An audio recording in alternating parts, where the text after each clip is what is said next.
Welcome to Voices with Lady D, where every voice has power. I'm your host, Lady D Denise Gomez Green, inviting you to join me each week for real conversations, powerful stories, and uplifting perspectives that shine a light on voices from the community and the diaspora. Kick off your week with the Monday Drive from 5 p.m. to 7 p.m. Dive deep on Thursdays with Center Stage from 6 to 8 p.m. and ease into your weekend with Satideh Mawnin Runnings every Saturday at 10 a.m. Catch Voices with Lady D on YouTube, Caribbean Vibes Radio Network online and YouTube, and Fit FM 96.7 in Stewart Castle, Trelawney, Jamaica, or tune in on Linkage Radio online. So lock in, turn it up, and remember, every voice has power. This is Voices with Lady D. Ready for real talk and powerful conversations? Then subscribe to Voices with Lady D on YouTube, where culture meets commentary and the diaspora speaks loud and clear. Don't just scroll. Hit that subscribe button, like, comment, and tap the bell so you never miss a moment. From laughter to legacy, it's all happening here. Voices with Lady D, where every voice has power.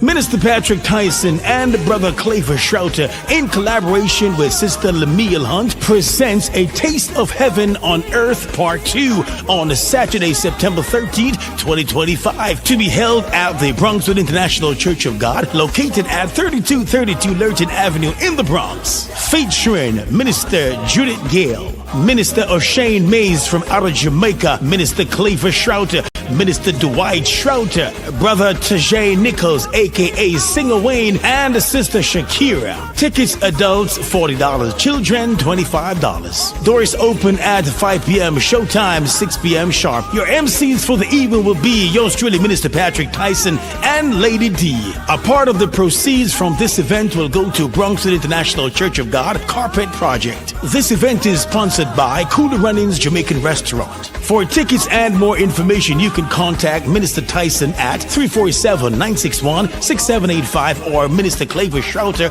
at 914-336-0623.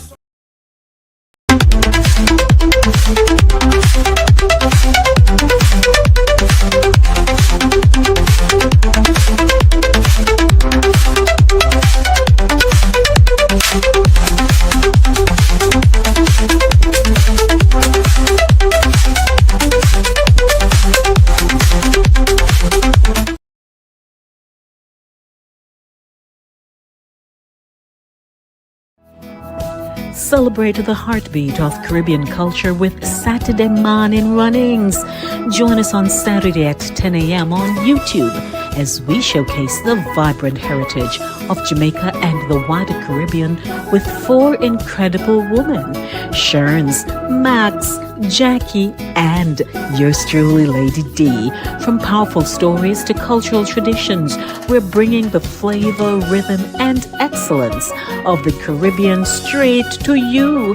It's more than a show. It's a celebration of the roots and traditions that inspire and unite us. Subscribe to Voices with Lady D on YouTube and follow us on Facebook, Instagram, and LinkedIn to stay connected. Every Saturday at 10 a.m. it's Satideh Mawnin Runnings. Come feel the vibes. Satideh Mawnin Runnings, where Caribbean heritage comes alive.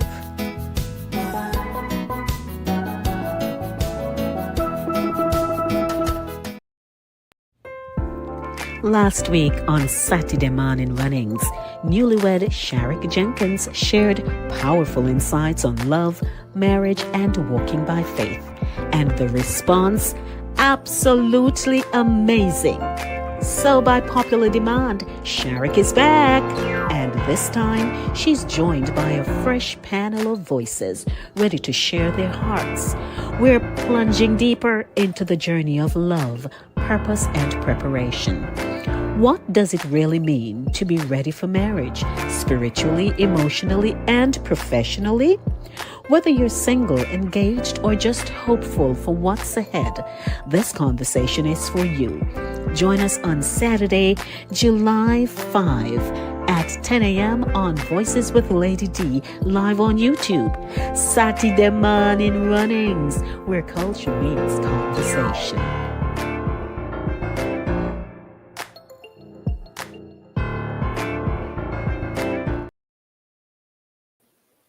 Morning, morning, Good morning. morning, Good morning. morning, Good morning. Good morning, morning. morning. A very Morning. pleasant good Plenty, morning. plenty morning. Whole heap, enough, a lot. All heap Yes. of morning. Good morning, good morning, good morning. Welcome to another edition of Satideh Mawnin Runnings, where culture meets conversation. And we are here this morning so excited because we are feeling young, gifted, and black, and doing so much, empowering minds, getting people in the vibe of so many things. And hey, we do what we do here on a Saturday. Most of us are from the Caribbean. That's why we have coined the show with the theme Saturday, because in rural parishes and in the suburban areas, you would find people stopping by someone's gate, knocking, or somebody would be on their veranda or porch, or simply in the yard if there's no veranda or porch. And as they're passing by, they are greeting, but they don't just wave like that. They say, "Man in over so, how no do?" Yes. That kind of niceness. That's Yes. how we were raised. And so we have kept our culture. While we can speak the Queen's English, we certainly have not forgotten where we come from. Hence the whole Saturday morning thing. Right. So I'd like to welcome you to our show this morning, and we have some beautiful young women here who some are poised. As I was backstage, I saw hair fluffing up and all. It's just amazing how they are supposed I to. love it. I love it. You all have such beautiful and fresh faces. I am telling Hi, you. Char, my baby. Hi, Auntie. Hi, Jordan and Miss Marcy. Hmm. Cliffany fell out just now. No, I There was she getting a is. little Cliffany. feedback. I was Oh, getting a little feedback, so I had to put her backstage so she could okay. recover. Okay. All right. Yes, we would like to welcome you. How are you doing, everyone? Starting off with Mars. Mars, how you do? Hi, morning. I'm good. How are you? It's great to have you here. I mean, you have become the consummate host, so it's a pleasure having you on my platform. So thank you. Good You know, morning. I learned from the best, Lady I D. I tell learned you, I from the tell best. you. Good morning to Cliff. Cliffy, how you do? How you do? Good morning, everyone. Good morning, Lady D. I'm doing well. Let me know Yeah. if like the Wi-Fi starts to get a little trippy because it's the weather Okay. is doing some And stuff. I am gonna put you backstage and ask you if you can angle your phone in the horizontal or Yes, ma'am. crossway position. Yes, gotcha. So I will do that so nobody sees you going all over the place. And I'd like to welcome Laney Lane. Laney, what's doing? How are you? It's so good to see everyone. I miss I'll you tell guys. you, Laney. Laney, so I'll allow you all to just introduce yourselves. I'm just welcoming you. You can, in a quick minute, say who you are, what you do to all of you.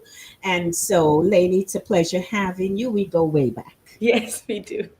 And of course, to our super guest, Mrs. Jenkins, Sharic, who was with us last week and talk up the things, which is why we have decided to have her back so she can impart as Sharns and I just sit and learn.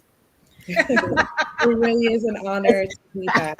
It really is. Good morning, ladies. Yes, the feedback was great, Sharic, and we know this week it will be greater. So we'd like to welcome you. And to my co-host, would like to say a very pleasant good morning to you from the salubrious island of Jamaica, West Indies.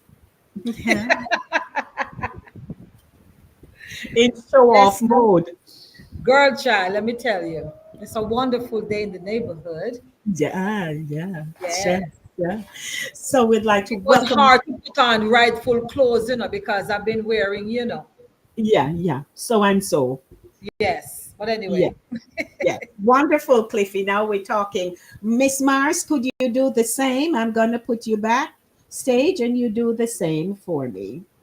All righty. So we want to welcome our guests. I mean, they're coming in droves. And ladies, as you are on, you may just go to my, that's very same link, tap it a bit, and just share it with someone you know and ask them to like, share, and subscribe. So before we start the show, let me hop on over to the chat here in Voices with Lady D and welcome Drea out of Barbados, who was like first this morning. Drea, you and I need to learn something.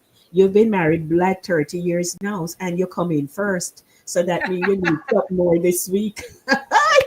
Good morning, Minty. Minty is my niece, so welcome to you, Mints. Good morning to Charlesy, always a supporter. Good morning, Charlesy. Good morning to co-producer and my husband. He's there as himself. He'll be coming in as voices in a minute. So welcome, husband. And also, good morning to Val. Hey, Val. Val is a member of our church. Good morning, Val. And Evol says, wow, whole heap of lovely ladies. Good morning. That's right. Good mhm. morning to Marie. Viewers and panelists love the co-host this morning. Cha, blessed Saturday. And Val and everybody else, please share the link with someone. I'm seeing 23 people. Those of you who are watching, we want you to come into the chat and say something. Greet up the ladies. You don't see them. They're ready, man. Ready. Okay, I see Ruth. Hey, Ruthie. And good morning to one of our, well, he's almost like CEO, King Ryan himself. Full house, say to me, come now, talk up the things then. That's what we're talking about. Lovey's in the house as well. Hey, Lovey, good morning. So welcome. Lovey, share, tell the church people your girls are on. Let's start the show. It's a pleasure. So last week, we were in the throes of our conversation, which was so good because um, some of us are already married, some of us recently married, but every day the learning experience in the marriage, the day to day walk, the getting to know, the compromise, just about everything else. It's a day to day process, no matter how many years you've been married. And so we thought we should take this back, keep the momentum high. So Sharic shared her powerful insights, about her recent marriage, the love, the walking by faith. And we wanted to have her share some of those nuggets and even more to Marcy, Cliffy, and Lainey this morning because and of course, um, we don't want to just assume that all is going well in the camp for them. And truthfully, I have been declaring that I would like to see our young women get married. That's something we are accustomed to. It is ordained by God. It is, the bed is undefiled. Everything that happens in marriage is how God created it. And then you do the rest. You make yourselves love each other. And by the way, we can't wait on nobody to love us. So we have to come in there loving ourselves first before we can even say we love Tom. So, as we are going to be talking this morning and asking you ladies to be, Marcy, you couldn't indicate to me that me not carry you back in yet. Hello. Just sit down there in the back She was, office. I was about to. I was literally about to text you. Okay. Okay. So we want to just say, hey, how has it been going for you ladies? And so professionally, in the throes of being at this age and stage in your lives where you desire a husband. If not, you wouldn't be on here. And yeah, yeah, lady, you know it go. Uh-huh. And so we want to start talking. So, Sharic, I'd just like you to say hi, tell us who you are in a nutshell. I'll do that with all of you. Then we can start the conversation. Welcome to Voices with Lady D. This morning's edition is Satideh Mawnin Runnings. Go ahead, Sharic. Hi, good morning, everyone. As you know, my name is Sharic Jenkins. I guess I hold a bucket full of hats when it comes to things that I do. I'm an immigration paralegal. I'm the CEO of my own companies. I hold a lot of different titles, but I'm here under the title of a Mrs. And very happy to be here, hanging out with you guys yet again. I'm really excited for the conversation. Thank you so much. And let me head over to my next window and speak to Lainey. That's my name for her. On mute there, Lainey. Good morning. Hi, nobody else can call me Lainey, only you. Yeah. I'm Jordan. I am an event producer and wedding coordinator. I actually did Sharic's wedding and it was the most beautiful wedding ever. Very They excited. told us. Yes. Ma'am. But yeah, that's all. That's all I have.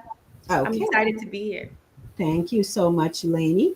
And let me head on over now to Miss Moss. Marcy Auguste. If you're all wondering how to call that last name, it is Auguste. It is Ogis. Yeah. Hi, good morning. My name is Marcy.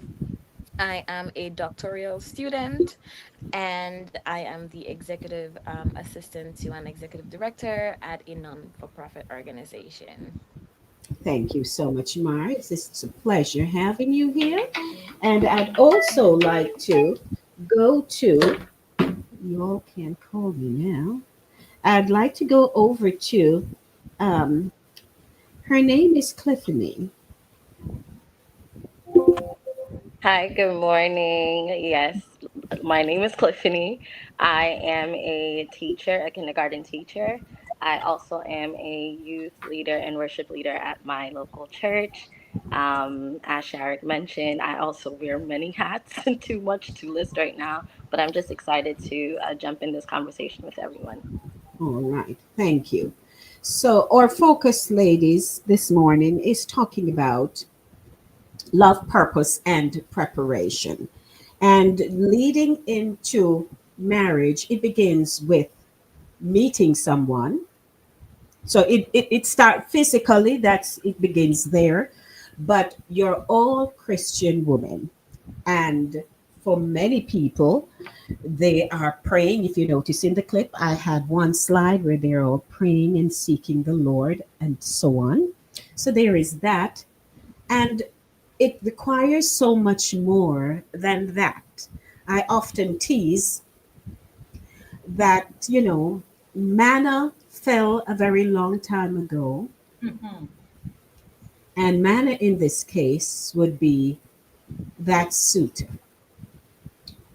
Uh, if he drops him, then, we could just add that to the chronicles. But it requires so much more. And I want to hear what the dating life is like if you are.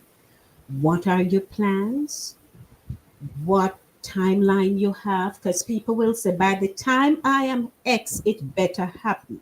So it's the real talk. We ask that you be as vulnerable in um, in context to what you wish to share, and also how can we help, what we need to do, because some of us know each other very well. And I have already said that, and I will put it out there, that had I not met my husband in the way that I did, which was a blessing, I had plans because he wasn't going to fall out of sky. All right, then. Talk to me. Mhm. Yeah. So, they say, seek and ye shall find, Yes. and Knock, seeking don't mean one knock, time. knock. Uh-huh. And it shall be opened. So, Sharic, I'll kick off with you, my love. Sharnsy, you and I are here for morals support. That's it. That's all. So I'll kick off with Sharik first, and then we can start the conversation. Lainey, I would like you to, roll right in because you have a timeline working with this morning. Yes. Okay, so Sharik, give them a recap and, start asking them some questions here because that's how we want you to host. Okay. All right. Okay. All right. So, well, it's been a while since I've been in the dating world, I would say. But I guess I can start with just giving a little bit of a recap of my personal experience. When I met my husband, it was very not planned. I knew I always wanted to be married. I've always been a lover girl, as we'd like to say. I actually was never really into the dating world a lot. I'm very known for just having like long-term relationships. And when my husband came around, um, I didn't expect God to answer my prayers so clearly and quickly. I definitely felt like he allowed everything to work out the way it did at the time that it did in order to not only prepare me for a husband, but also prepare me to become a woman. I definitely feel like I matured astronomically in my engagement year. So I would say my experience with the dating is a little bit different because, I mean, my husband and I dated for about 3.5 years, but we were very exclusive to each other. It wasn't really like an open relationship type of situation. So I would say I don't have so much insight on the dating world per se. But I guess this can lead into a question for you ladies that aren't engaged or married right now. What would be your perspective on the dating world? Like, how are these guys? Like, what are they doing? How are they treating you ladies? Like, are they are, Right. are they holding a standard or not? Give us some insight on that. All right. Lainey, you want to go first? Sure. Oh, I think it depends on where you find them and who they are. I think that's a part of it too, just as Christian women, like where we're looking for the type of person that we want to be with. And because I think a lot of times we can say like the dating pool has pee in it, or the guys don't know what they're doing and they don't know. But then when you assess like where people are looking and what you are doing, and not even that we should be looking, because I think we should be found, but regardless, like the men that we're judging aren't necessarily probably out of the crop that the Lord has for us. And so I'm wondering, really, well, not wondering, but I know that we can say one thing about the group of men that are out there, and I've done it before. But then when you assess kind of like who they are and where they're coming from, you kind of understand why they might not be exactly what you're looking for. So I think I've had good and bad experiences, but this is a generation of men who I think know what they want. It's just a matter of like timeline and when. That's kind of been my experience of like knowing what you want, but the timeline doesn't always match up with the timeline of a woman, if that makes sense. And so just making sure that you're on the same page with someone has been a journey, I would say, to say the least. Yeah. okay. Well, thank you. Mhm. All righty. Now, Lainey, I'd like to piggyback on something because you said that you believe that we are to be found. Um, and that may be so. But we realize that things have and times have changed. And while you will not conform to so much of the changes, there are some subtle things that we can do as well, which will not um, allow or cause anyone to see us, right, Sharns, Very much. in a Yeah, negative way. yeah, yeah, So, depending on how we are socialized, we may sit in on that porch of waiting to be found and are never found because while we're on the porch, they're passing by out there and there's somebody else walking by out there who a friend of mine who has not yet appeared on this show, I think she's running behind, had said, and I'll quote, that had Eval and I not come together, and it is now meant as we laugh at it, but she said maybe some hootie peck would pick him up,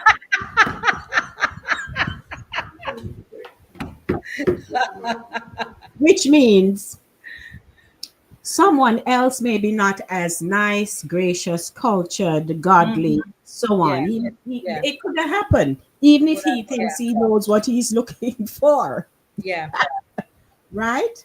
yeah, So sometimes, and the approach is always important. I will not hoard this segment, so I'll allow Sharik, but I had to just say that to you that yes, it would be nice for us all to be found. But sometimes you can weigh the situation. yeah, Put if you see someone, as we can say, spot a guy, yeah. you can weigh the situation either in, so it comes in thought, you can say, Lord, there's this guy over there. Can you show me how to approach, what to say? Not a thing wrong with that. And you certainly wouldn't be going up to him now and saying, hey, I'm available. It would begin with a conversation. Yeah. We have to get away from the fairy tale version because as girls, our little girls, I'm aging myself, but I'm very proud of my age. I'm 61 and very, very proud of it. I come with a lot of experience. I flip flop. I can hop on that side of the fence and this side of the fence. So bear with me. Sharik knows me very well.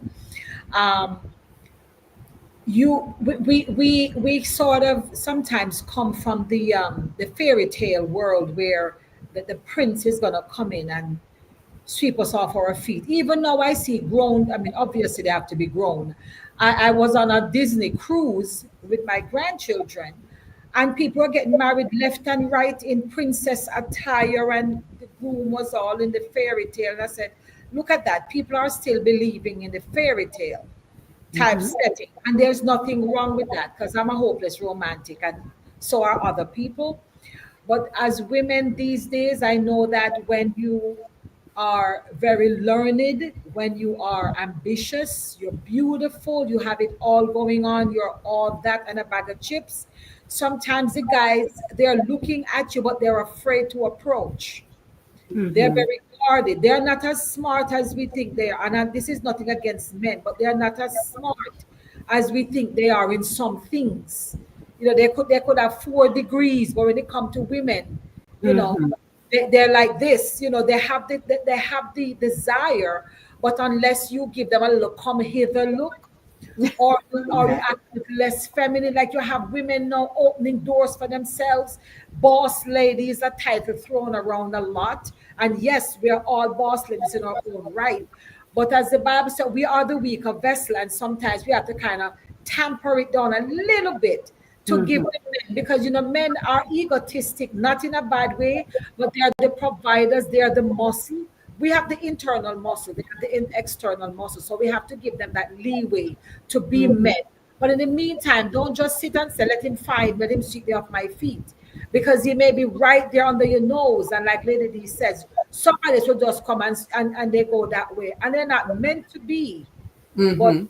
that's what end up happening. So be vigilant. be vigilant. Right, that's right. And Sharic, what would you like to say?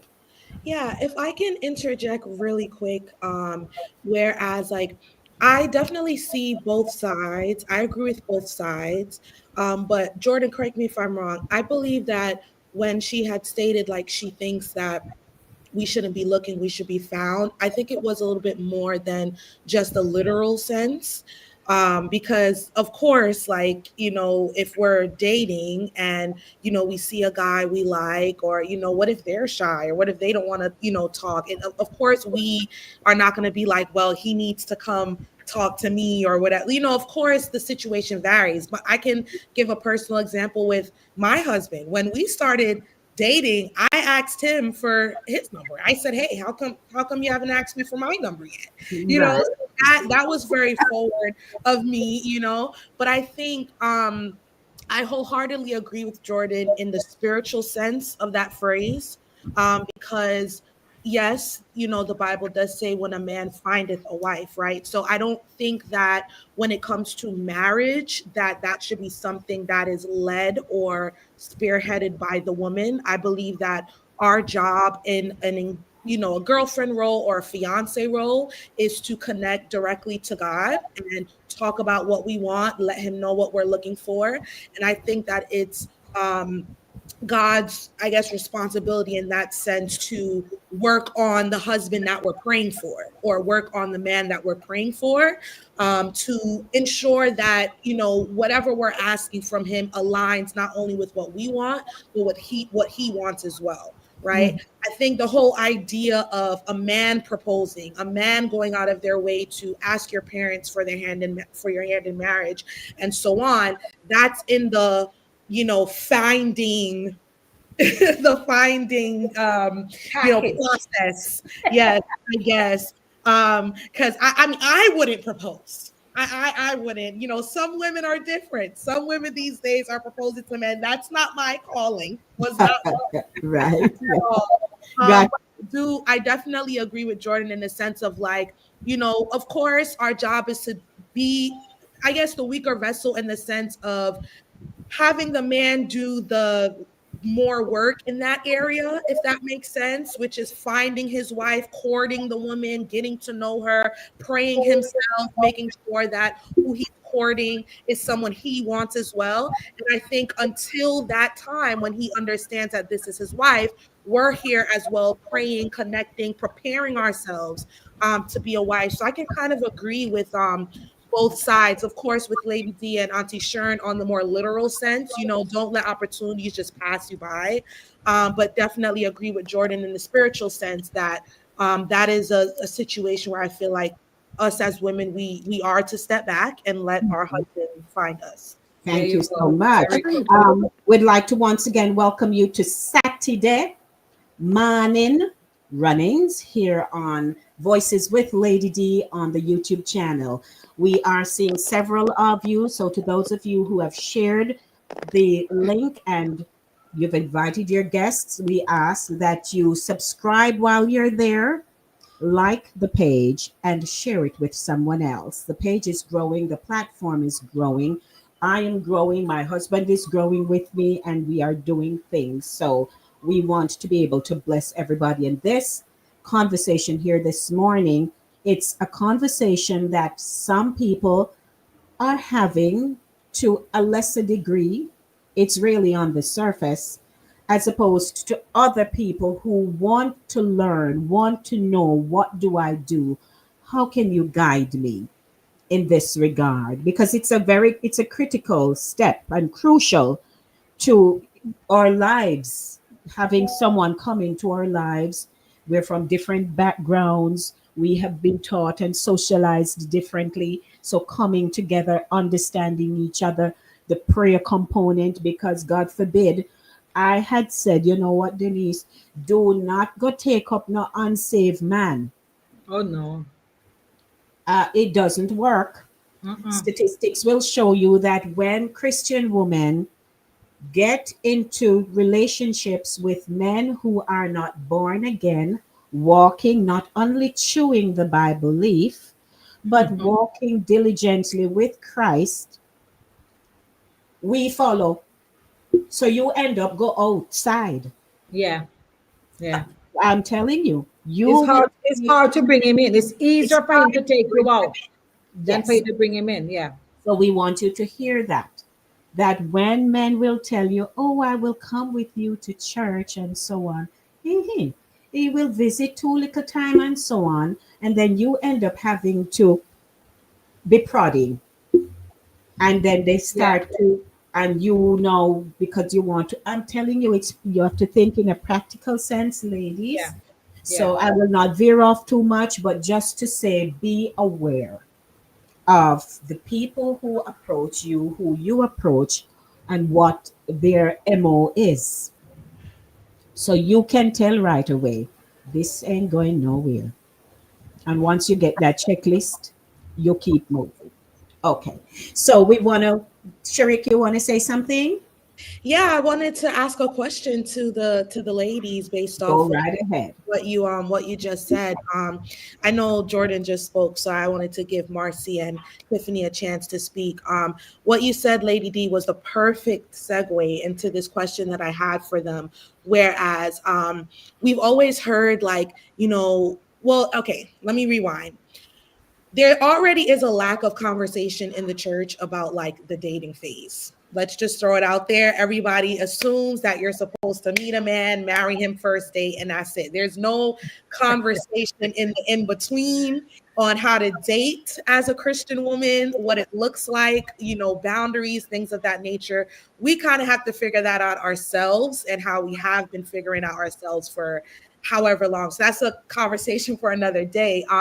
But I put that disclaimer there because it has also been said as well that, like, if you're looking for a saved man and a godly man, that you're only going to find him in the church. You're only going to find him going to church every Sunday. You're only going to find him on the piano or praise and worship leader, youth pastor, evangelist, whatever, deacon, whatever.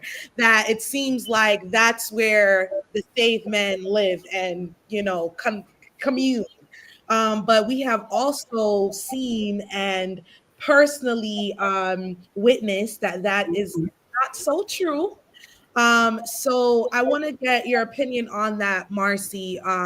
When it comes to looking for a saved, significant other, spouse, fiance, whatever. How do you feel about that? Only finding them in the church, and if so, have you had a situation where you've encountered a saved man that might not be heavily involved in church, but you believe he's saved and has a relationship with Christ? How does it, work for you? Okay, it's a very interesting question. I'm not gonna lie.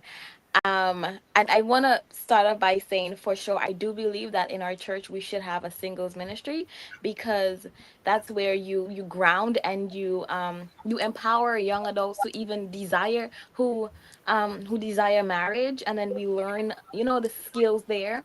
And thank God I have a mentor like Lady D, who's always like, Mars, you gotta iron your shirt, Mars, you gotta do this, you gotta do that. So she's kind of grooming me. She's kind of grooming me already for that. But I do believe that you can find a good Christian man not in the church. And when I say not in the church, I mean like not coming to church every Sunday, or not preaching, or or yeah, or not like either playing the drums or playing an instrument. I do believe that there are good guys out there, but at the end of the day, it comes down to purpose and calling, and it comes down to the call of God in your life. And if I know for a fact one of my anointings is maybe, for example, like the prophetic anointing or something like that, I wouldn't want just a regular church guy, you know what I mean? I would want someone who is in alignment to that path that I'm on spiritually, right? So I do think that you can find a good guy and a good Christian guy out there. And to answer your question, yes, I have met a few um guys out there and in the church also. And when you compare them, it's like the ones that are not coming to church regularly are better than the ones that are in church. So it's like a 50-50.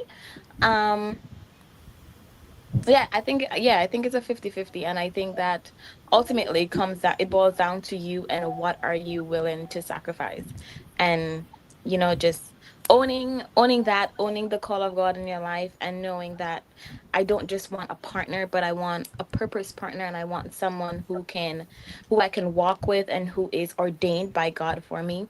And to that point, who is ordained by me, I had a conversation with my dad. My dad's a pastor, and he was like, you can find, I don't think, he doesn't think that God has like just one person for you. I don't think so. Take for instance, there's a guy named Jerry, right? And you and Jerry's great. Jerry's a purpose. His purpose is great. The call of God in his life is great. But there's also Mark also has a similar calling. It doesn't necessarily mean that Jerry's for you. Mark can also be for you, because he's also in alignment with God's will, and that call is also on your life. So I think God gives us partners based on purpose, based on calling, and based on something to fulfill in this earth. And so yes, you can find it both in church and not in church, but a Christian. That's what I believe. Yeah, that's a good answer. Jordan, what do you think? I just want to get some clarity, I guess, on your question. If you mean like if we need to meet them in church, or are they church goers? I would say meet them in Yeah, church. I think I don't church think. hours is well, Yeah, I don't think I need to. Like, I've always been a firm believer, and I'm not so much now, but I was a firm believer in not wanting to date in the church that I was attending, just because of my role. I don't necessarily believe that now, because the church I attend is a little bit larger. So I don't mind that. But just because of my role, like in leadership and things like that, I wanted to separate the two. I don't believe that now. I do think that it's possible to meet Christian men outside of the church building, though. Like, I have met people at events, and I think that's why it's so important to go out, and to put yourself out there, to Lily's earlier point. But I've met people at the different events that I go to, that I might produce. I've met people just outside, like at a restaurant, and you end up finding out that they are avid church goers. And I don't think you actually need to be in a physical church house, or meet, like bump into somebody on a Sunday, like a cute meet cute. I don't think it needs to be that per se. But I do think that Marcy is also correct in the sense that you probably, especially depending on the calling on your life, like I know somebody like myself that's so heavily involved in church, I would want my partner to also be involved in church as well, just so that there's a mutual understanding there. Because people can have different feelings about that. But I do think that their purpose in your life, their purpose in their life, and your purpose in your life should align. They don't have to be the same, but they should fit. And so typically, if things are going to fit, you should be equally yoked, in the sense that we both care this much about the things of God. What breaks his heart breaks my heart, etc. And I think equally yoked depends on your level, right? So if we are avid church goers, we're equally yoked on that. If we're involved in church, we're equally yoked on that. And so, yeah, I think you can meet people anywhere. I think God has a sense of humor, and you can Oh meet somebody yeah. on a train, you Oh can meet yeah. somebody at a restaurant, and they be the exact person that the Lord has for you. Right. So if I may, so Cliffy, what is your has your experience been? Um, it's very tricky.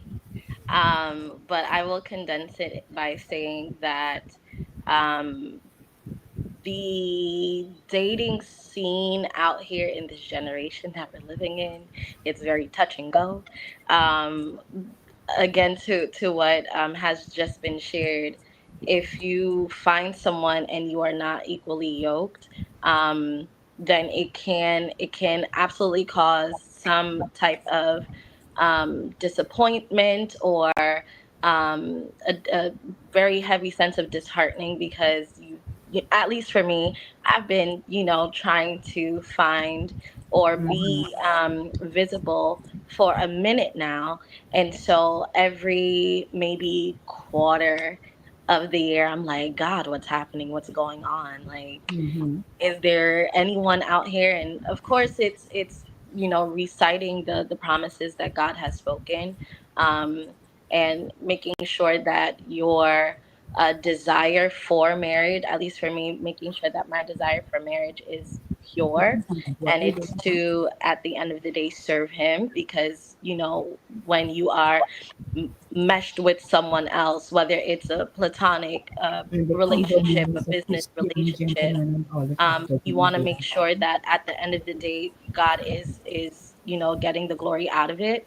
And so it can be disheartening. It can lead to some disappointments, but just figuring out what the center is, making sure that I don't go off course, and finding myself unequally yoked just because I want to fill that quote unquote void, or that empty space. Mhm. So here is a question I'd like to ask. So let's use the term combo.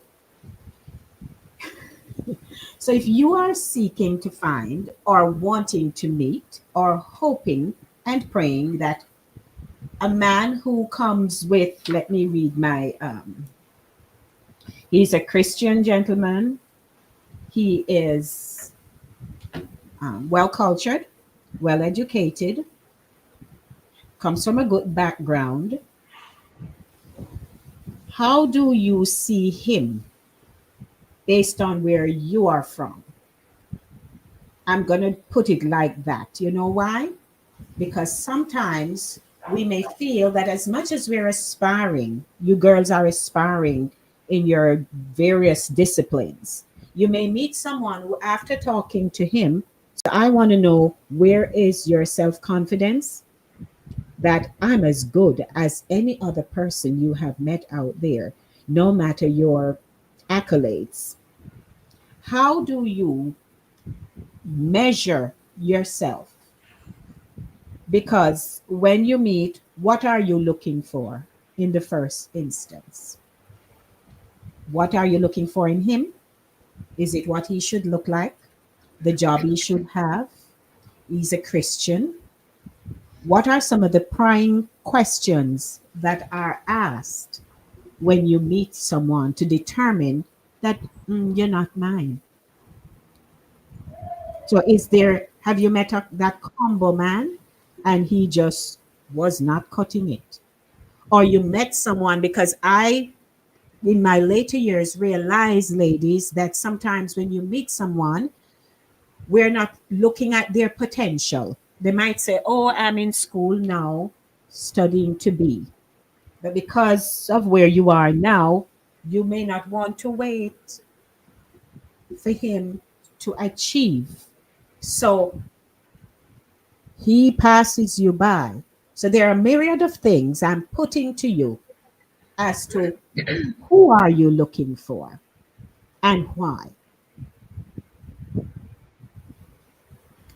I'll say I'm saying that I would like my partner to be somebody who, first and foremost, is a man of God. I think that's my main non-negotiable. I've had other non-negotiables in the past, like a certain level of education, and et cetera, because I think, as Auntie Sharon's mentioned earlier, like we are all kind of like boss ladies in our own right, but not wanting to come off like too much of a boss lady. But I think regardless of what you come off as, sometimes who you are can be intimidating. So like I've dated, like I have my master's degree in education, and I also have I'm an entrepreneur. I have my own business, and so I've experienced that sometimes that can be intimidating to men, who don't also have their own degree. I don't think that was a non-negotiable for me before, but I definitely have had experiences where, like, if they didn't have their master's degree, or if they didn't have a certain level of education, they felt uncomfortable with me, and that's not somebody that I want to be with.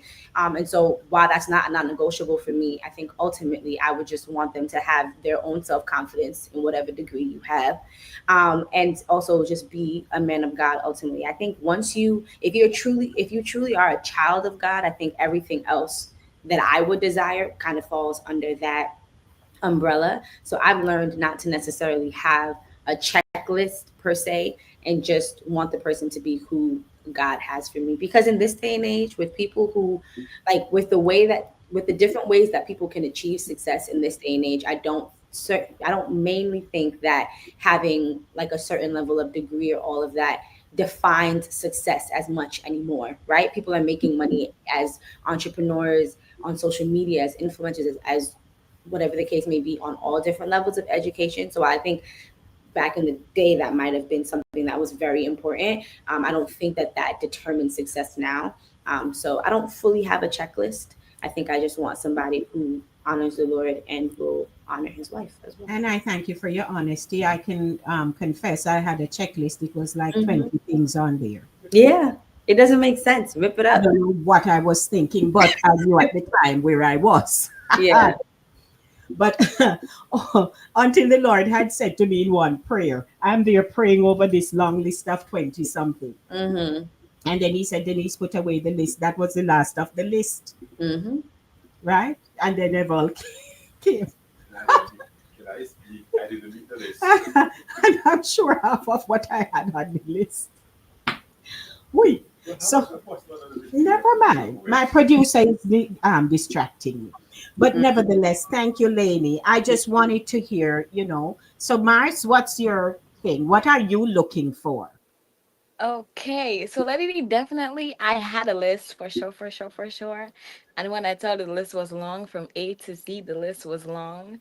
Um, but for me, I think I'm similar to Jordan. I want like someone who's a Christian, someone who prays, someone who believes in God, who understands that they have a call of God in their life, and they're wanting and they're seeking someone who can help them fulfill that calling, right?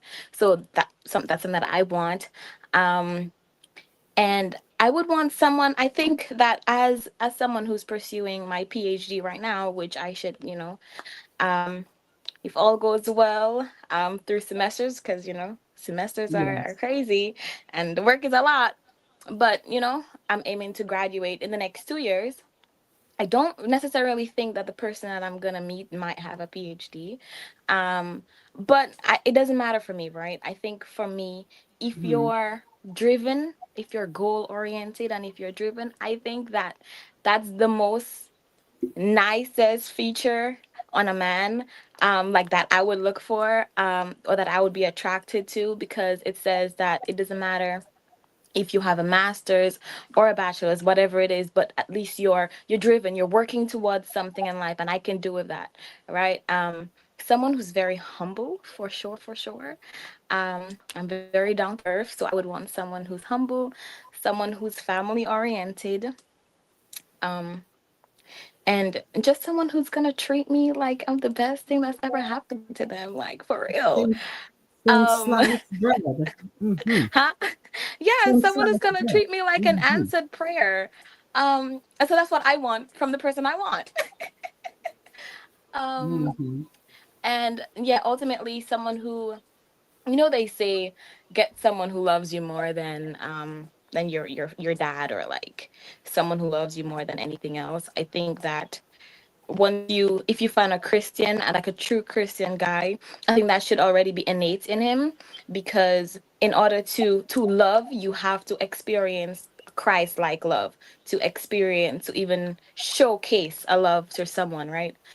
um so you would have to be in tune with the Holy Spirit, because God is love. So you can't love if you have not experienced that. So I would want someone who has all that. All Yes. right. So, Sharik, I pass it over to you. Yes, I'm really glad you did because Mhm. I have a very I would say I have a very different perspective on your question. And my answer is also coming from having a list and not having a list. So Mhm. hold on, let me just make sure I got my Bible here. Okay. So when I was dating, I had a list. And of course, it was things like, I hate cooking. I wanted my husband to be able to cook, different things like that. Fair Um, enough. I'm a hopeless romantic. I like flowers. My husband has to buy me flowers every week. It was little things like that. And then I got engaged, and it's like something changed. And I realized that, as you said, Lady D, you coined it as combo man, right? So my definition of combo man isn't necessarily accolades, education, different things like that. Of course, non-negotiable has to be a man of God. Like, I mean, there is no moving forward if you don't believe the same thing that I believe. If you don't believe that Jesus Christ is the Redeemer, there's nothing for us to talk about. So that's obviously the non-negotiable. Right. But my combo man actually falls in First Corinthians 13, 4, 4 to 8, I guess. Oh yeah, no, 4 to 7. And the reason why I call that my combo man is because when I got engaged and I was really praying for my fiance at the time, what I did was I thought to myself, the Bible clearly lets us know that love endures all things, love cures all things, love is the standard, right? So what I did was I actually replaced my husband's name with the word love in this scripture. And to me, that was the combination I needed. So the scripture says, love is patient, love is kind, it does not envy, it does not boast, it is not proud, it does not dishonor others, it is not self-seeking, it is not easily angered, it keeps no record of wrong. Love does not delight in evil, but rejoices in the truth. It always protects, always trusts, always hopes, always perseveres.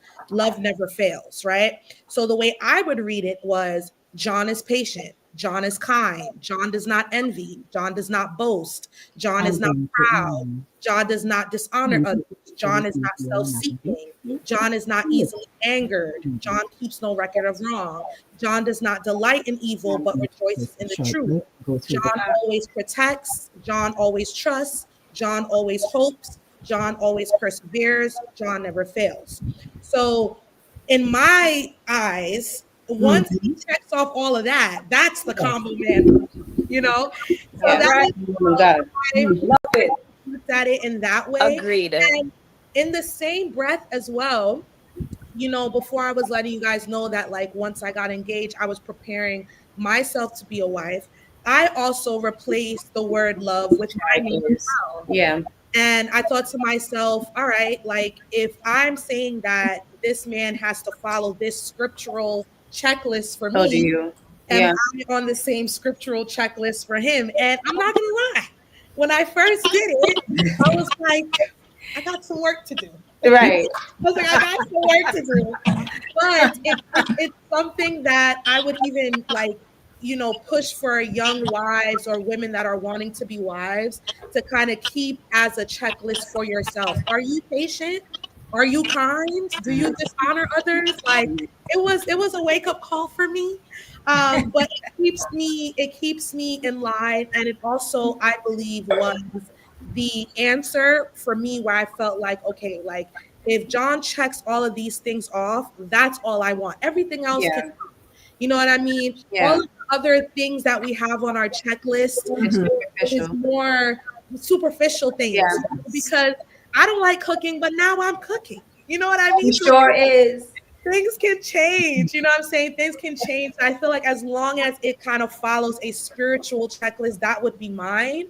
So I would, you know, recommend that for others as well. Yeah, Well, and I thank you, think thank you. I'll follow that up by saying those are the characteristics that I meant to say, like, once they're a man of God, those are the things that should be innate to them, right? Like, while you're praying that over John, that's something he should be striving for himself as well, which we know he was, right? Like, that's something that he should be leaning towards on his own account. Okay, great. Now, I would just like for us to take a quick pause here and acknowledge our guests as they are posting their comments here. So I see this is Mommy saying, "Morning, Mama, sugar dumpling." That's Sherry's mom, Shakira. Okay, good morning.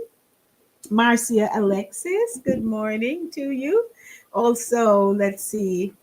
And she says, and my Jordy Boo and Cliffany. Yes, nice. Hi, Auntie Shad. Lovey says, hi, my babies. It's good to see each and every one of you. All right. She's the best. Book Jordan. Yes, lady. Mr. We train lady, lady fly gone. I tell you. Evol says, a pleasant good morning, everyone. Thanks for joining us here on Saturday morning. Thank you, sir. We appreciate it. And Sister Morrison, you made it. So nice to have you. Dana says, good morning, Dana. Dana, you're taking notes all over again. Jessica, good morning. Rachel says, yes, sister. Mhm. That's my little sister. Camroy says, hey, Camroy, good morning to you. Also, um, who is this now? Anwar Hussein. Good morning, Anwar. Shakira says, oh, not looking, should be found. Love that, lady. You drop a bomb there, so a nugget right there. Um, and in the back office, producer is saying, I hope the brothers are listening. All right. Steady Lulu. Good morning. Steady. Interesting topic. Yes, it is. So I want to ask you, ladies, because um,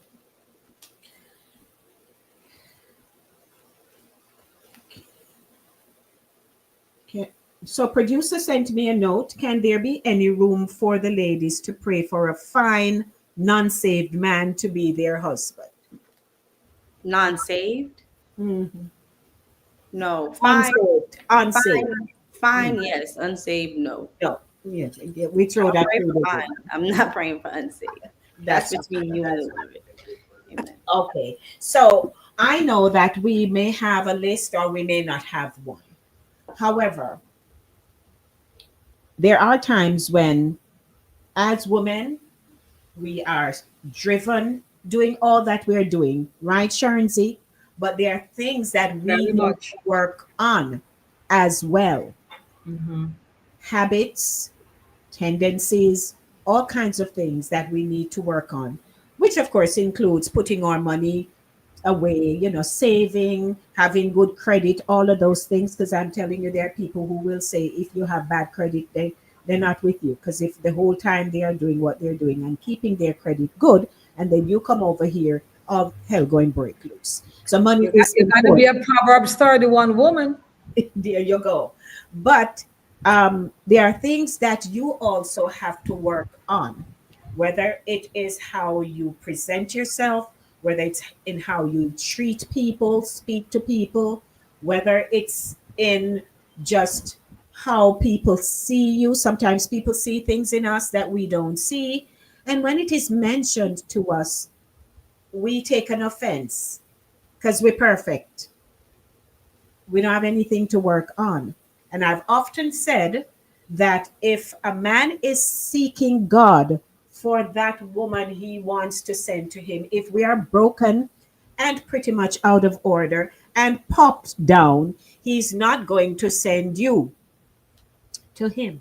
He's not going to pass you on to that man who has been so diligent, Right. dutiful in his Right. commitment to God and send you to him, Right. which means we have to be honest enough to say, these are the things that I know I am flawed in.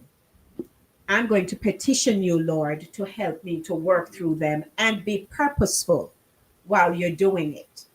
Because truthfully, we don't want a woman who has raised a good man and she says, fine, you may go to Mary, and then you whip him left, right, and center. So there are things that we have to work on.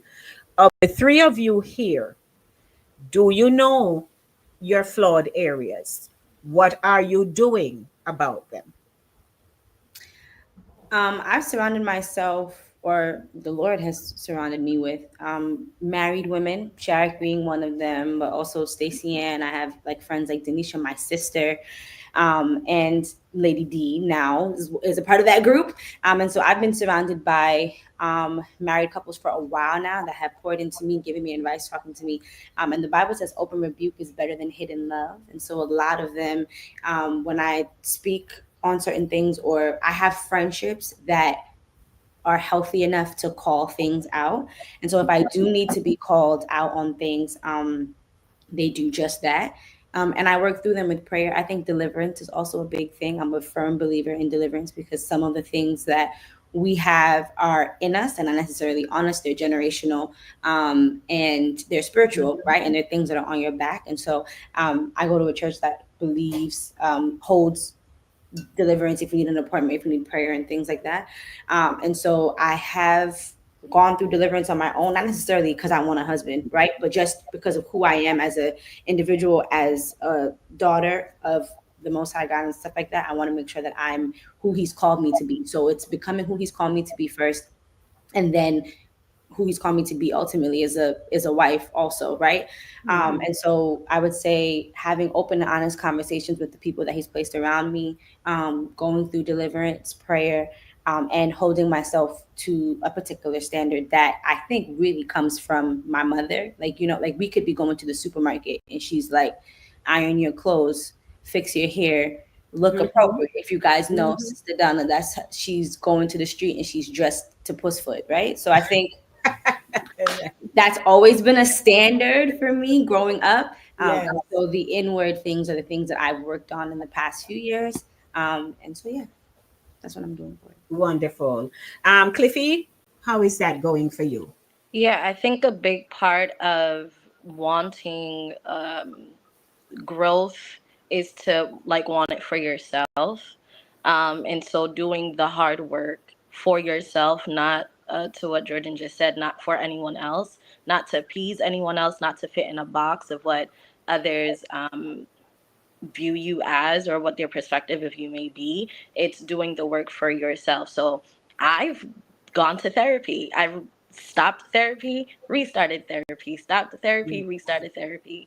But like making that a priority for myself, um, whatever trauma, childhood trauma, whatever, disarray, dysfunction, whatever it may be, I'm talking to a professional about it. Yes, you can get counsel from leaders at church. Yes, you can get the spiritual covering, but you also absolutely need to do the work of building and rebuilding who you desire yourself to be, which is who God desires for us to be, who He created us to be, doing that hard work, holding myself accountable, allowing others in my inward circle to hold me accountable as well, so that I am doing self recognition, self evaluation, Introspection. introspective, looking at who I am on the inside, so that there is a change, so that when I do introduce myself to someone else, it is the not finished product, but I am a grown up version of who I am destined to be. Right, right. Okay. Mars? I think it first starts with being honest with myself, right? And knowing we can put aside the weaknesses and we can just focus on the strengths. Well, I'm good at this, I'm good at that, I'm good at that. But like, what do I really have to work on? And to Clifton's point and to Jordan's point, I think that one, in the multitude of counselors, there's safety. So I'm happy that I have my parents that I can go to, who've been married for 30 plus years, that I can go to and I can just get some nuggets of relationships and advice from. Two, Lady D, who's always cornering me at church. Marcy, I'm gonna tell you, say if I iron your shirt. So like it's like, and it's really like, and I really appreciate it because I think that when you want to, you aspire to be a wife, you aspire to be that, that thing, being a wife. I think that sometimes we just think, many young women just want to just be married, but being a wife, it's like, it's a duty, it's a job, it's a responsibility, it's like, it's something to Yeah. fulfill.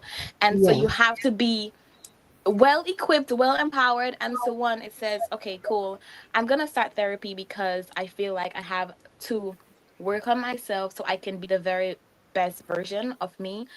Not 100% perfect, but a restored version, a version who is ready to be a mom, ready to be a wife, ready to be that for a person. We have, I mean, there, when I talk about, like, when I think of my weaknesses, like, I have a lot of weaknesses, but I'm very honest with them, and I know them. So I'm not, and to add to that point, I remember like I was talking to Lady D one time and we were talking about like, this one guy. And I was telling her, well, he has all these strengths, but this is the weaknesses. But I'm not willing to sacrifice the weaknesses because that's important to me, right? Mhm. So I have to also think of that too. Like, what if I'm everything, but then my weaknesses and I don't want to work on it, that's something important to him. So I also have to like know how to navigate that. And so I think it's important to want to be honest with yourself and open and say, hey, I'm flawed, I'm a hot mess, but I'm working Mhm. through it. And God is restoring me one by one. And Right. yeah, I think that's what it is. I think for me, Great. that Sharon, would do be my you answer. have anything to say before I pass it over to Cherie? Yeah, well, all the points are valid, and you know what your greatness weakness is and all that, but sometimes a strength can also be a weakness. Sometimes you're so self assured, and you wear many hats, and you've been endowed with talents and giftings, and you have to uh, sort of walk in wisdom, because sometimes men get a little overwhelmed and kind of scared off, because they're like, how can I measure up? You know what I Mm-hmm. mean? So by no means are you going to dim your light. I'm not saying dim your light, lessen who you are, but sometimes we just have to sort of know how to temper it down just a tad. It's there, and it's going to benefit the marriage. You know what I mean? Because God has so given you what he needs. It's amazing how God puts people together. um, I'm coming 40 something years with my husband, and so we grew together. We didn't have lists, and we didn't have careers, and all that came with the time. But by the same token, I was, I had godly women around me. I had family members, church people who kind of groomed, just like Marcy. You say, Lady D said, iron your shirt, do this and that. They tell you, put yourself together. You're going out, you represent. You don't go out and you look popped down and you look halfway. Because I've heard women say, oh my gosh, I met this man. Even people my age, I have friends my age, acquaintances, and they will say, oh, the one day I don't look so right is when he saw me. The one day I didn't put myself together is when he saw me. You know what I mean? I didn't do this with my hair. I was wearing the Hey. right thing. So Uh-huh. appearance is the physicality, by all means, is also very important. You know what you are inside, and we are beautiful, and we are wonderfully made, and we are God's children, and we are all that.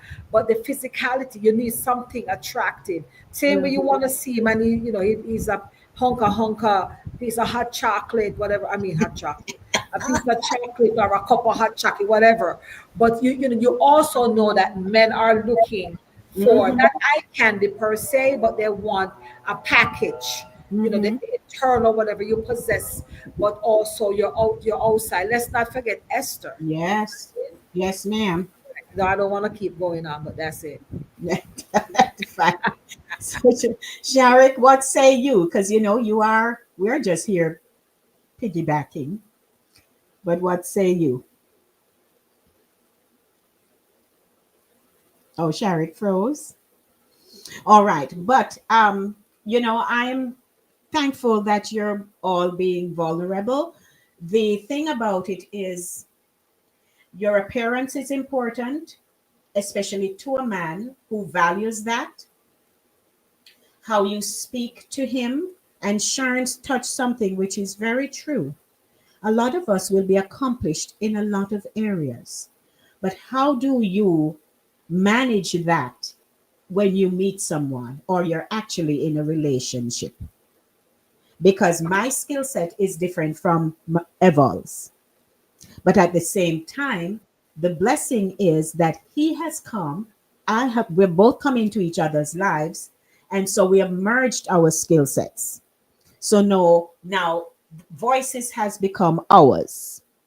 So it's no longer, you know, me run the show. I host it. But for everything I'm doing, he's acknowledged. Because if you're not careful, you can still be there a hoard up the thing. So you have to be mindful of that. And also, even if he does not have 1, 2, 3 degrees, or he stopped at grade 9, I'm telling you, potential, potential, potential. He may have the potential to do other things. How do you? Because you never know, the Lord sometimes have a sense of humor, you see, that he may just bring someone to say, all right, Marcy, the PhD are come, but here is who I have for you. Yeah. Yeah. What are you going to do with that now? Right. Are you going to then say, um, well, boy, Lady D, me meet him, but him only have, and you know me already. I will just say, and what else? What Right. else is there to him that appeals to you other than the fact that he doesn't have a degree? Is not everybody going to have a degree? But you see these two hands here, so when they are put to task and can do anything that don't require, and in any case, anything you have to do with your hands, it comes from here Yeah. first Yeah. anyway. Yeah. So he's no dodo. Yeah. So I'm But just sorry, sometimes you have some people, their dreams have been deferred.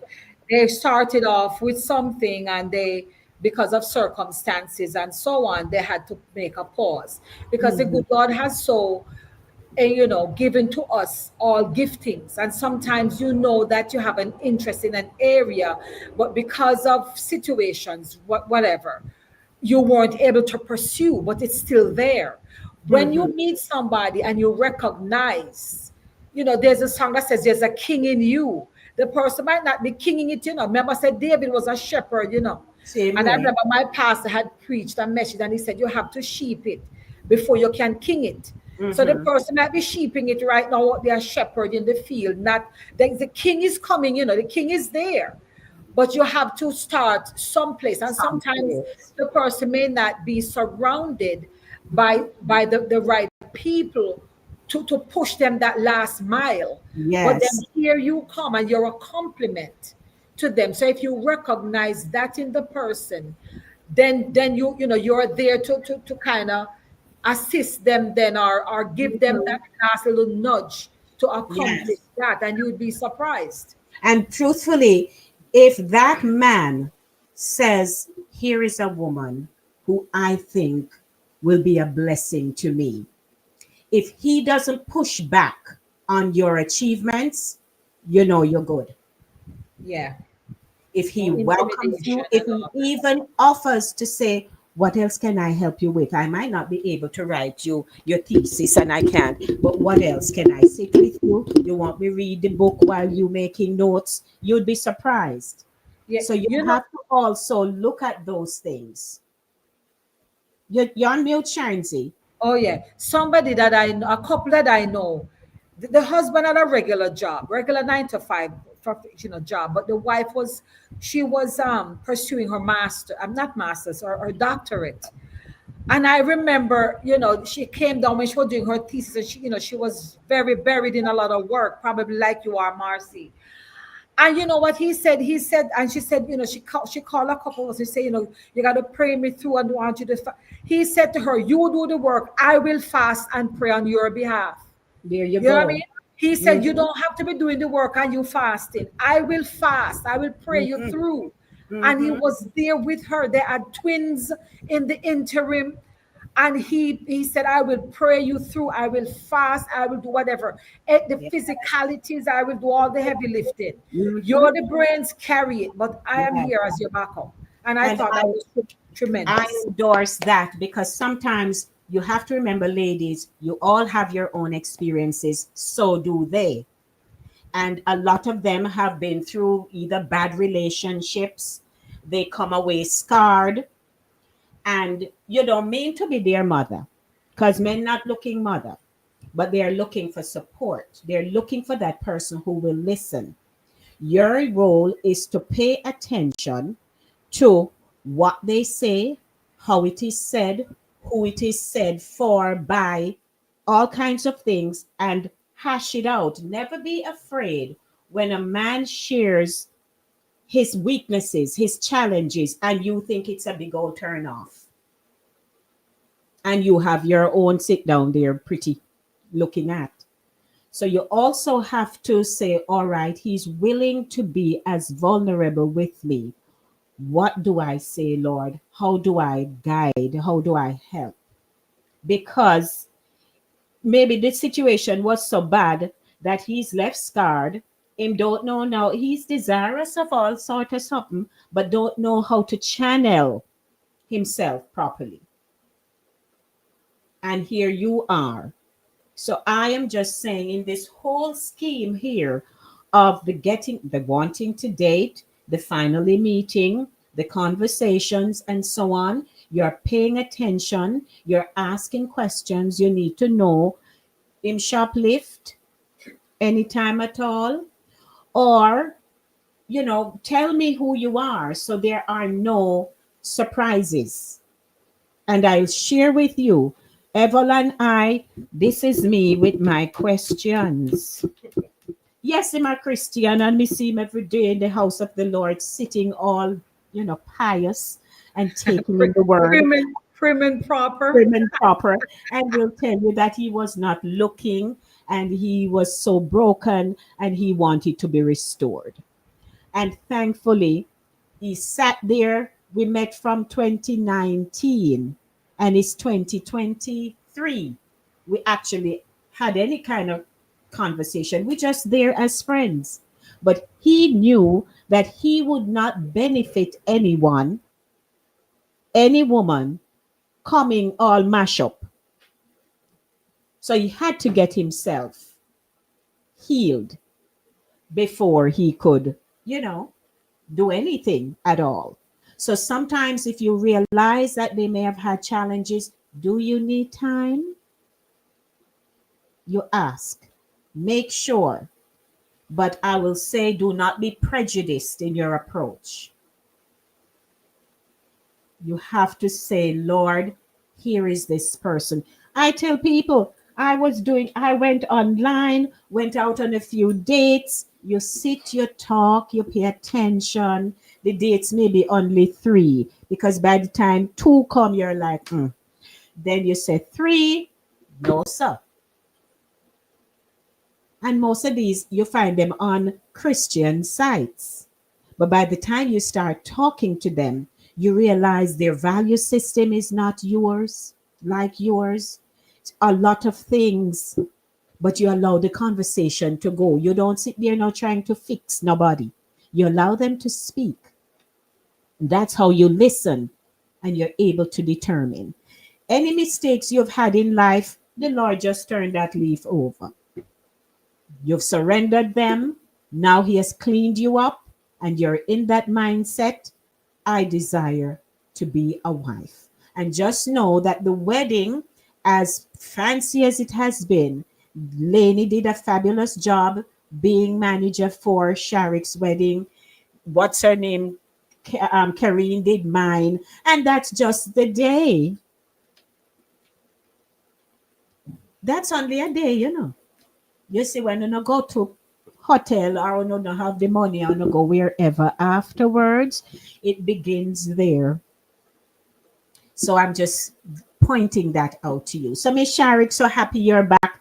We're wrapping up. You do your thing now. Sorry, guys, had a little technical difficulties there. Yeah. But I do want to say for the women who, the younger women who are looking to get married or is in engaged right now and is preparing to get married. So my comment is kind of based off I'm of the gonna go question over that the you were messages. speaking about. Prior to the little technical difficulty there, which is Yes, I'm agreeing. if we're able to essentially like recognize our faults and what we're doing to fix them. Um, so something that I really want like young, wives in training, I guess, to know is that there is absolutely a sacrifice that comes with marriage in the sense of yes, when you're in your singlehood, you're preparing yourself. You want to be better for yourself. You don't want to be better for anybody else because you're in your singlehood, right? So you want to make sure that everything you need to do to be the best version of yourself, that's what you're working on. But when you get married, you might realize that the things that you're working on is not necessarily something that pertains to the marriage, right? So even in my own personal experience, I went through my phase of working on things for myself, and then I got married and realized that that same thing that I'm working on for myself is not really beneficial to the marriage. It was beneficial to me because I was by myself, but now that I'm with someone, there might be things that my husband wants me to work on for myself that will benefit him and benefit our relationship. So I think that's extremely important for young wives in training to know that sometimes the things that you feel like may need to be worked on is not what's going to be beneficial for the marriage as a whole. Your husband might want you to work on things as well. And I think the sacrifice comes in where you make that decision. You know, are you willing to work on something that maybe you don't feel like you have to work on? Maybe you think to yourself, well, this has worked for me all my life, you know, I'm fine. And then you meet your purpose partner, right? You meet your significant other, you meet your future spouse, and he's like, well, actually, that doesn't work for me. This works for me. And it becomes a decision making. Okay, am I willing to compromise? Am I willing to sacrifice and things of that nature? So I think that's extremely important for young wives in training to understand that once you decide to, you know, make these steps with a spouse or make these steps with a partner, that your own desires, your own things that you might want for yourself, it might change. And does it mean it might change forever? Maybe not. Does it mean that, you know, you might need to put a hold on something right now so you can work on this part of the relationship? That might, it might call for that as well. But there is a lot of twisting, turning. You have to be extremely malleable. You have to be extremely Mhm. flexible to be able to mesh your life with your future partner's life. I know for me, getting married young was a goal of mine simply because I believe that, you know, in just my personal opinion, I felt like it was harder to have well established long life and then at a later age decide to mesh it with someone who might not be equally yoked, or it might be even a little bit harder. Like I was really big on wanting to grow with my partner. I wanted us to have first experiences together. I wanted us to have first conversations with each other. I felt like it made it easier for me. And if you decide to take that route, it will require a lot of changing. Some things that you might not have known prior, some things that you might not have thought needed changing. You do have to definitely be malleable to your partner. So that's definitely something that I really want young wives in training to know, that you might go into the marriage thinking, well, I've worked so hard on myself and, you know, there's nothing to change. I've done everything I needed to do. And then your partner's like, well, actually, I don't like that. Or actually, Mhm. this doesn't make me happy, or this Mhm. doesn't fulfill me, or this doesn't sustain me. And Mhm. now you're at a point where you're like, okay, so now I have to change something that I already trained myself to do in order to compromise and mesh with my partner. So definitely being malleable and flexible to whoever God, you know, puts in your life to be that partner for you is I feel like is extremely important. Wonderful. Oh yeah, flexibility is a must. Yes, Flexibility is an absolute must. right. So as we're wrapping up, Lainey, what would you like to say before you have to run?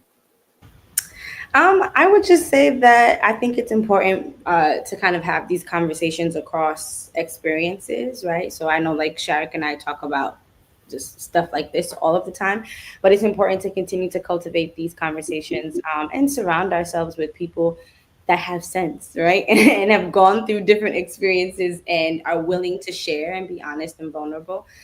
And so thank you. And I just, I pray that everybody's dating experience continues to go well or gets better if it's not going as it should be. Right. Mars? Right. I think Sharik, I think your wealth of knowledge in marriage. I think thank you for that. To be honest, definitely going to pattern my life based on the love. Example, Marcy's kind, Marcy's patient, etc., etc. So thank you for that. I love that.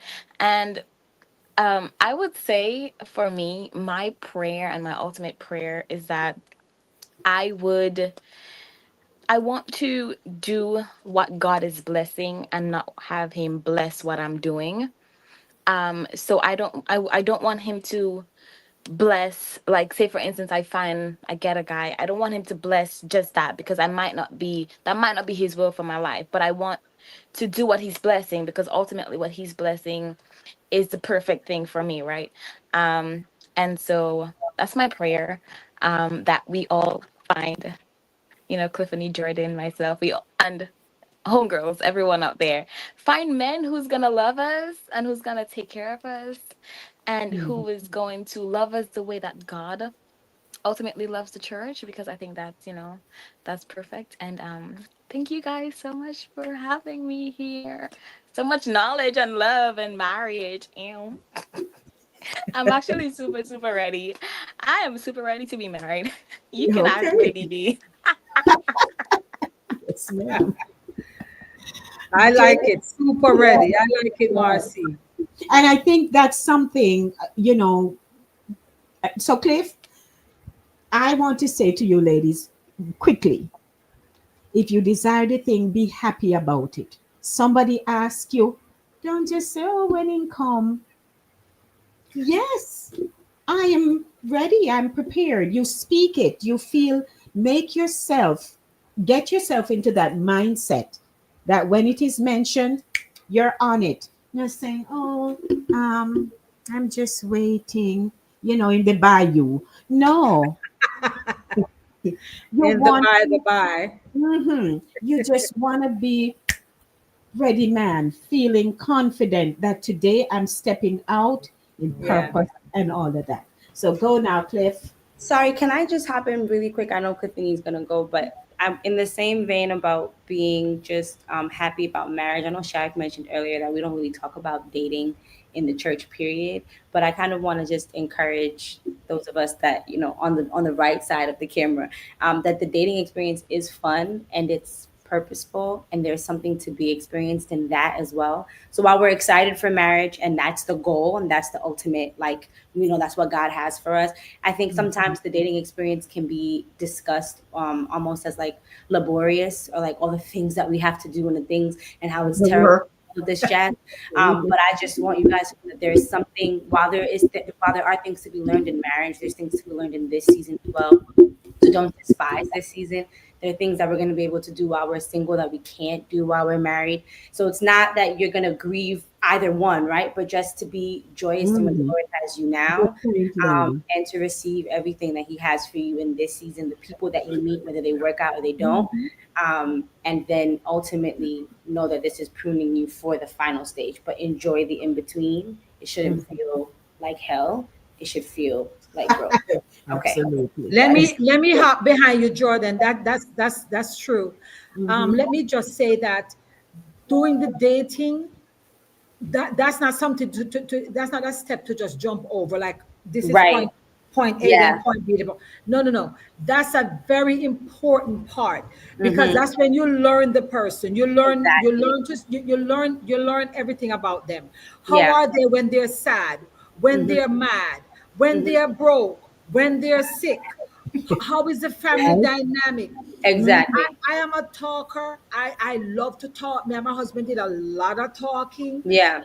We did a lot of, I mean, you'll find areas of common interest, because remember, life is a marathon. It's not a quick sprint. So Mhm. enjoy the dating part. The Yeah. dating part, you don't have children who are demanding your attention, because Mhm. I am, Exactly. you're gonna have children, then you're gonna have probably you, and then life is moving on. So your parents are aging. I've gone through where I have had to raise my children. Now I have grandchildren. Mm-hmm. I went through aging with my parents till the passing and stuff of my mother 2 years ago. So it's different seasons, and your attention, the demand is placed on your attention. You all talk about your giftings and your perfections, and all the things you're involved in. That's something that can take your attention. Jordan, you had said, you want the person to be in ministry and do things because they'll understand, how your lifestyle is. If you're over this, you want them to also be over there doing that, not sitting down waiting for you to come because they don't have nothing to do You had and said you you have will all send this me and you we were prayer or something. Yeah. and, and all that. But enjoy the dating is what I'm saying, because Yes, that have part of fun. it, I had absolutely loved that part of it. Yeah. Absolutely. So Yeah. enjoy the dating. There you go. Cliffy. For sure. Yes, I agree with everyone that spoke. I think it's very And then you important tell for Cliffy us how to to have posture platforms herself better where and we look more can confident. share Mhm. and share our experience and get some insight from others' experiences. And I think having a continual discussion of the realities of dating is also necessary. And then also, I was telling someone not too long ago, where the arranged marriages, where like families knew other families and bring together, those who are, it's not Uh-huh. for everybody, but like Uh-huh. having a community of people who are saying, hey, I know somebody, what, like, let's connect like that. And even if it doesn't go Mhm. to a romantic thing, something Yes. beautiful can happen when a conversation is sparked and continues. So I Okay. absolutely love that this was a discussion that was had, and I hope it continues for sure. Wonderful. So, Sharic, your final comments? Well, this was really, really fun. Thank you, Lady D, You're for welcome. bringing me back again. I didn't know I was going to be like kind of hosting too, so that was really cool. Great experience. I'm always available to come back whenever you need me. Thank you so much. Ladies, Jordan, Cliffany, Marcy, you guys are beautiful from inside out. God truly continues to shine his light on all three of you guys. You guys are so favored in ways that you might not even see now, but I see it. I definitely see it. There you go. Um, and I definitely pray that not only that you guys get to the point of marriage, obviously, because this is the topic, but Yeah. that you just continue to grow closer to Christ, where waiting doesn't even feel like anything. All you're worried and focused about is staying close to Christ, having him continue to reveal to you your purpose, continue to reveal to you where you need to be to get to the next level of your life, whether it be marriage or not. At the end of the day, that is the focus, that we are Mhm. ready when he comes. And, hopefully we have a husband before that happens. But until then, right, I definitely will keep you Yes. guys prayed up. Absolutely. And if you need to reach out to me, text me, call me, hit me up. But this was great. I loved it. Great I love it conversation. too. Hello. So quickly before we go, so my sister says, "Good morning, everyone. Women evolve daily. We come with faults, etc. However, we must be willing to change. Change is continuous. I believe strongly that a husband can be assigned to help you becoming the very best version of you. Good job, Lady D. Proud of you. Thank you, Jenny. Proud of us all." And Evol says, "I think Mrs. Jenkins' list of the love verse should be practiced by all women who desire to be married. I certainly notice those things in Lady D, who has become my wife." Well, I thank you very kindly. All right. Let's Damone just say, says, hey, oh, Damone. Damone says, Chrissy and Marcy just dropped some gems. Okay. Period. yes. Um, you're very right, Lady Sharnett. The Christian brother also wants uh, a fine woman as Fine. well. Fine. Car, see how lots of plumbers, electricians, and contractors make a good living from their trade. Amen. There you go. Yes, Carson. Sometimes the person feels inferior if the partner has PhD and he only has skills. And we touched on that and how you can make them not feel that way. Woman of wisdom, you are Sister Sharnett, the king in the shepherd boy. David was dormant for years. There, there haven't be potential. What is that, Brother Green? In some men waiting for a woman of wisdom and substance to unearth. On earth. Yeah. Absolutely. Yeah. Hey, Damon, say I'm preaching. Preach on, Sister Lady D. Enid says, and this will cause conflicts in my case. Shakira says, that's mommy. Yes, my husband did as well. When I was in school, it was very challenging being a wife and mother and going to law school. And my husband said, you do school and I will fast and pray. And mom, hey, Yep. Yep. you see what John I wants to mean? say hi, guys. Oh, well, we've Hey, wondered. John. Well, There we he have is. John. How How are you doing, you? ladies? Let us see you properly. Here we are. Yes. Hi, Very brother. nice meeting you. Nice to meet you. We Yes. missed you last week, but thankfully you popped in. Good to see you, John. John, yes. And Shakira says, I'm wrapping up, ladies, but we have to acknowledge our comments. And so when I was done, the degrees were very much also his as they were mine. Wonderful. Wonderful. We thank you for that. And them two are two peas in Carol? a pod, let me tell you. Oh, God help your people. Oh, Lord. Sister Andrea says we're in counseling class. Okay. Lady D, sometimes the man that they're looking for may look poor and you don't want him, not knowing that he has few shilling and you just run him away. Tell them you're here, lovey. Yes, wives in training. Also, paper black. This is good conversation. I think this should continue and look at the flaws and how one can work through them. Great conversation, woman of God. Thank you on behalf of all the ladies here. And from all of us here, we said this was an awesome show. And good to Right? see you, John. Congratulations. Arlene, you've been coming in to say the doxology. Good morning, everyone. Today, happy birthday, Arlene. Oh, Lord, we're so happy for you. God has blessed you today. We're thankful. And finally, we say here, Lovey says, I don't want to be in a wheelchair or lead. She don't want to lead any of you. Ready? Just in case you're all. Don't worry, Auntie Lavina, you will not be in a wheelchair. So we want to say, sorry. When I start laughing, I have to control myself as the host. But we'd like to say thank you so much for joining us here today. Hi. And we've had some honest reflections on preparing for marriage and the dating world, to embrace your purpose in singleness and navigating passion with wisdom. We've truly covered some rich ground. Also, to all you ladies, you've been amazing. Thank you for your transparency, your insight, and your faith filled perspectives.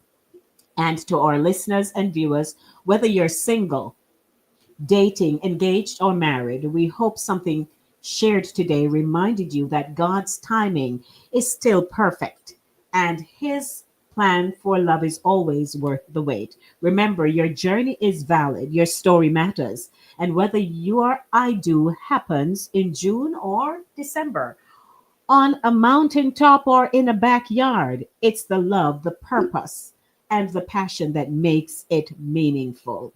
So until next time, stay rooted, stay hopeful, girls, and stay sweet. This has been Saturday Morning Runnings, where culture meets conversation on Voices with Lady D, where every voice has power. We love Anu. We're going to go now, everybody. And Sharon, you want to kick it off because this is how we close the show. All right. We've been having a conversation, so now I'm going to go. So, in our Jamaican vernacular, may I go in? And I'm going back Sharik, into my house. I'm going in. Sharik, we groomed you last week. What say you this week? Yes, I'm here. I'm here. Let's keep the conversation going. Most definitely. All right. Lady, you know any part where you and Cliffy. So we would say, "Me I come go in now." I mean, come go on road.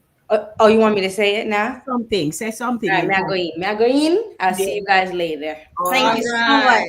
You're All welcome. right. See you Bye. later. Bye. Cliffy, what you saying? What is where they gone? God. Cliffy God. Let not get it. Anyhow, so blessings, Marcy. So we are saying we are going go up, go on in, galan in, go round, so go down. So go up. Sharon, I miss any? Go down. No, you got them covered. Me Go round. All right, Marcy, you can't go wrong. Just send me a go wrong. Yeah, me go wrong. Good girl. Good girl. Good. You got it, Mars. You got it. You got it. All right. Thank you, everybody. It's been great. Enjoy the rest of your weekend. Thank you. Celebrate the heartbeat of Caribbean culture with Satideh Mawnin Runnings. Join us on Saturday at 10 a.m. on YouTube as we showcase the vibrant heritage of Jamaica and the wider Caribbean with 4 incredible women, Sherns, Max, Jackie, and yours truly, Lady D. From powerful stories to cultural traditions, we're bringing the flavor, rhythm, and excellence of the Caribbean straight to you. It's more than a show. It's a celebration of the roots and traditions that inspire and unite us. Subscribe to Voices with Lady D on YouTube and follow us on Facebook, Instagram, and LinkedIn to stay connected. Every Saturday at 10 a.m. it's Satideh Mawnin Runnings. Come feel the vibes. Satideh Mawnin Runnings, where Caribbean heritage comes alive.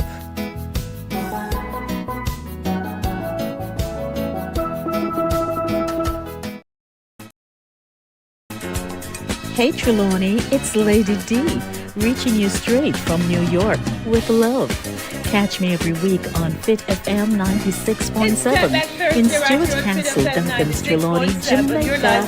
It's Voices with the Lady D on Linkage Radio, streaming live on YouTube. Join me Monday for the Monday Drive from 5 to 7 p.m. and Friday for Center Stage from 5 to 7 p.m. And me just want know who under the mango tree with an iPhone, iPad, and transistor radio? Because trust me, you can't afford to miss the show. Music, vibes, and real talk every time. Voices with Lady D, where every voice has power. Stay locked in. Trelawney, me love you no bad. Minister Patrick Tyson and Brother Claver Shrouter, in collaboration with Sister Lemuel Hunt, presents A Taste of Heaven on Earth Part 2 on Saturday, September 13th, 2025, to be held at the Bronxwood International Church of God, located at 3232 Lurton Avenue in the Bronx. Featuring Minister Judith Gale, Minister O'Shane Mays from out of Jamaica, Minister Claver Shrouter, Minister Dwight Shrouter, Brother Tajay Nichols, aka Singer Wayne, and Sister Shakira. Tickets adults $40, children $25. Doors open at 5 p.m. Showtime 6 p.m. sharp. Your MCs for the evening will be yours truly, Minister Patrick Tyson and Lady D. A part of the proceeds from this event will go to Bronxwood International Church of God Carpet Project. This event is sponsored by Cooler Runnings Jamaican Restaurant. For tickets and more information, you can contact Minister Tyson at 347-961-6785 or Minister Claver Shrouter at 914-336-0623. Ready for real talk and powerful conversations? Then subscribe to Voices with Lady D on YouTube, where culture meets commentary and the diaspora speaks loud and clear. Don't just scroll. Hit that subscribe button, like, comment, and tap the bell so you never miss a moment. From laughter to legacy, it's all happening here. Voices with Lady D, where every voice has power.